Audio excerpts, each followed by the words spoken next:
আমাকে ছোঁয়ার অধিকার আপনার নেই। বেইমানি যেই করুক তার জবাব দেওয়ার জন্য আমার শক্তিই যথেষ্ট। তোমার পোষা প্রাণীগুলোকে যদি আমার ত্রিশূলে আবার দেখি তাহলে রাজ, রাজ, ও তোমার জীবনের প্রথম উপার্জনের টাকা মাথা সরিয়ে দিয়েছে, কিন্তু তোমার জীবন তো সবে মাত্র শুরু হয়েছে। চুপ করুন, আজ আমি আপনার কোনো কথা শুনবো না। কি ভেবেছেন আপনি মানুষের মন মাটির খেলাঘর?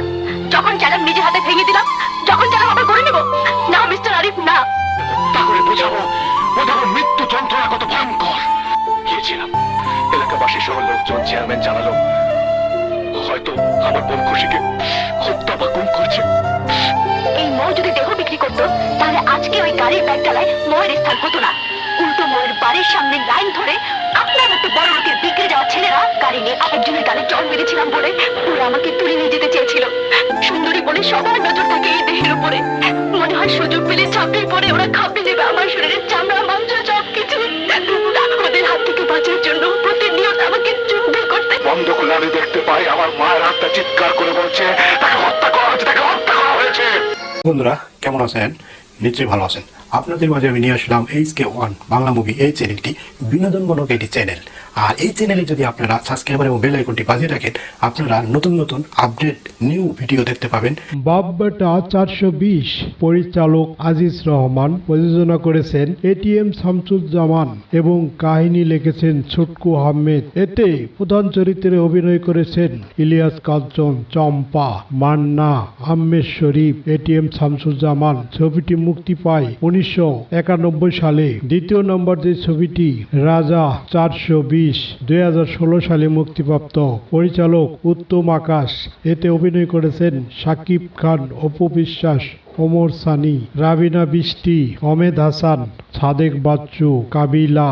মুক্তি পায় 5 ফেব্রুয়ারি 2016 সালে। 3 নম্বর যে ছবিটি বাপ বেটার লড়াই। এতে প্রধান চরিত্রে অভিনয় করেছেন মান্না, পূর্ণিমা, উমিদ হাসান, নদী, রাজ্জাক, আহমেদ শরীফ, নাসির খান। কাহিনী লিখেছেন মান্না নিজেই, চিত্রনাট্যকার FI মানিক, সংলাপ আব্দুল জহির বাবু। ছবিটি মুক্তি পায় 2 ফেব্রুয়ারি 2004 সালে। 4 নম্বর যে ছবিটি বাপ বেটির যুদ্ধ।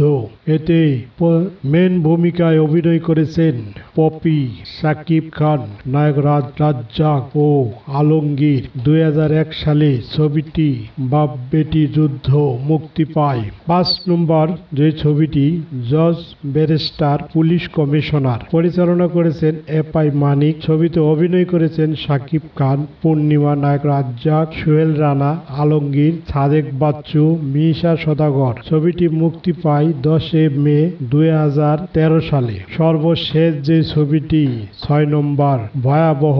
এতে অভিনয় করেছেন আমিন খান, মুনমুন, চম্পা, পপি মিত্র, দীপজল, নাসির খান, আফজল শরীফ। ছবিটি মুক্তি পায় 3 নভেম্বর 2000 সালে।